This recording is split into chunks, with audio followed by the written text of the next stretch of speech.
Born divine? Narasimha Sastri's mind recollected some incidents that occurred during the childhood years of Satyanarayana. He started reviewing those episodes and began thinking thus. Is he a Siddha by birth or by yoga? When he was only 5 years old, he held some raw rice in his fist and converted it into cooked rice. I thought it must have been the play of evil forces. At about the same time, he put some sand in my hand and told me to eat it. It tasted like sugar. I was preoccupied at that time and didn't take it seriously. When he was about 10 years old, he stabbed his thigh with a sharp knife and not a drop of blood came out of the wound. Since he used to play with children who would do acrobats, I assumed he might have learned some evil mantras. I noticed him materializing some sweets from his school bag and giving to other kids. I took it to be a magic trick that he must have learned somewhere and didn't pay much attention.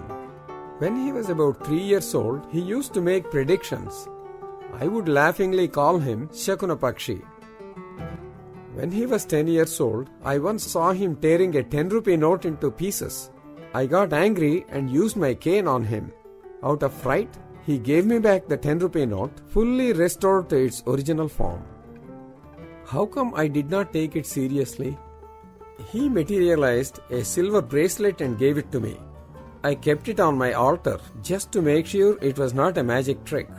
It did not disappear. In the busy period of shifting from one house to another, I totally forgot about it. I don't even remember what happened to it. How could I have forgotten that incident? At Produttur, he gave me some neem leaves and asked me to eat them.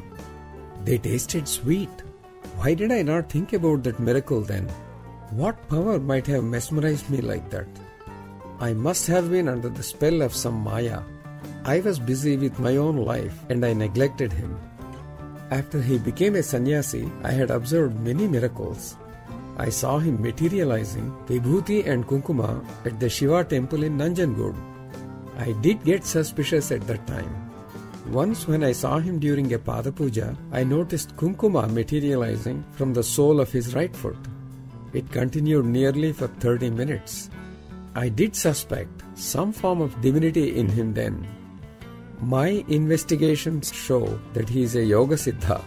Had I conducted these tests when he was young, I might have been able to find out if he really was a Janma Siddha. Now I suspect that he must really be a Janma Siddha. If what I assume is true, then why was he not good at studies at school? He used to be so naughty. The teachers at Bumbeparthi refused to enroll him in their school. The teacher at Pulalrevu expelled him. Finally, I had to enroll him in a school in Ayavaripalle.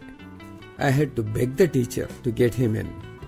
I found him roaming in the fields on the way to school on several days and I punished him. I tied him up and put a stove of hot coals under his feet and I put chili powder in that hot fire. I even tied a stone to his ankles as a form of punishment. But his behavior did not change. If he really had powers from birth, why did he neglect his studies? There were times when I noticed him to be much smarter, way beyond his age. What is really the difference between a Janma Siddha and an Avatara Purusha? If my uncle Dasambhutlu were alive, he could have cleared my doubts. What's the use of thinking of one who is no more? He is a Siddha and there is no doubt about that. He is a lucky boy. He must have met some yogi. Anyway, I am glad he is following the path of Dharma. Shastri felt relieved after coming to this conclusion. He immediately went to Varalakshmi's house and told her the outcome of his investigations. The human mind is very peculiar. Knowingly, it commits mistakes. That is its specialty. A sudden curiosity arose in him. Let me try to find out how far he has progressed in his yoga, he thought. But do I have enough power in me to conduct such a test?